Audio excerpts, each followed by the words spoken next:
Nakalimutan ko na pala na meron pa akong turay sa rep. Kaya dali-dali ko itong nilagay sa tubig at pinalambot. Nung lumambot na nga siya, giniris-giris ko na siya. Baliktaran. Para tulad nga ng sabi ko sa last kong vlog, ginagawa namin yan para lumambot yung kanyang buto-buto. Kasi itong usdang tong turay, matinik to. Pagkatapos ko nga giris-girisin, hinugasan ko na para mawala yung kanyang dugo-dugo. Tapos, kumuha na ako ng bawang, tapos giniris-giris ko na. Pero bago yan, tiniltig ko muna. Kung bakit ako ganito magsalita, kasi nood ako ng video o vlog ng iba. Charot! Pero kung meron pala kayong sibuyas, maganda na lagyan nyo na lang din.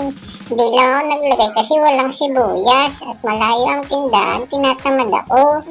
Pagkatapos nga nilagay ko na sa kawali yung turay, tapos yung bawang, tapos yung betsin, tapos asin. Depende na sa inyo kung gaano kadami ang gusto nyo ilagay. Pagkatapos pala naglagay na rin ako ng pamintang durog. Tapos nilagyan ko na rin ng laurel.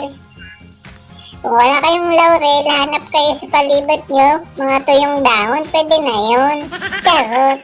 Tapos pala maglagay na tayo ng suka.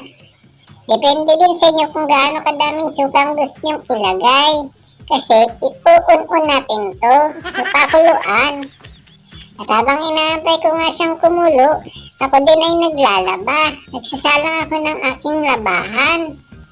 Para naman multitasking ba? So ayan na nga, nandito na nga ako sa likod, sa gilid pala ng bahay, tapos naglalaba. Pero naamay ko na parang sunog na, kaya binalikan ko. Kaya pagbukas ko ay hindi pa pala. Sinarahan ko uli. Tapos binalikan ko yung aking labahan. At ito nga guys, pag naglalaba nga ako, ito yung pinaka-ayoko. Kasi pag sa short na, nagbubuhol-buhol sila. Parang joint force baga. Kaya mas maigi na pag ganito lagi, naha-high blood na ako.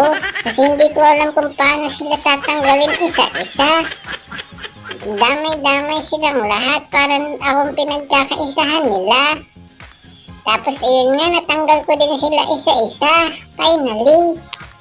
Tapos bumalik na ako sa loob, tapos tinignan ko.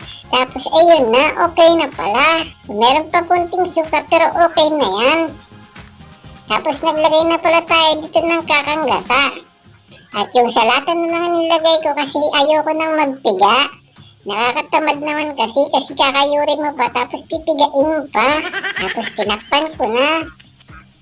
Pag kumulo, binuksan ko na uli, tapos ayun nga, kumulo na.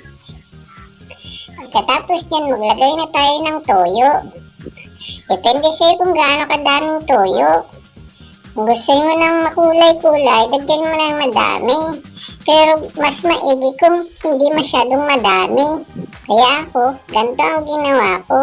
Pag hindi pa ako sigurado, naglagay muna ako ng konti. Tapos nung nakita ko na parang medyo maputla pa siya, naglagay uli ako ng konti. Kaya yun ang maganda guys, tansya-tansya lang. Tapos takpan. Pagkatapos takpan, buksan. Tapos ayan na pala guys, ganyan na yan, luto na yan. Mas maganda pala rito kung maglagay ka ng gulay. Ang padami. At habang inaantay ko nga siyang lumamig, ako'y nagpapahinga na rin. Tapos ito na pala siya guys. Charan! Charot! Ito na pala guys, mas maganda nga nito kung may gulay. Lagyan nyo ng talong para mas madami. Ayun lang guys, tapos na. Bye-bye!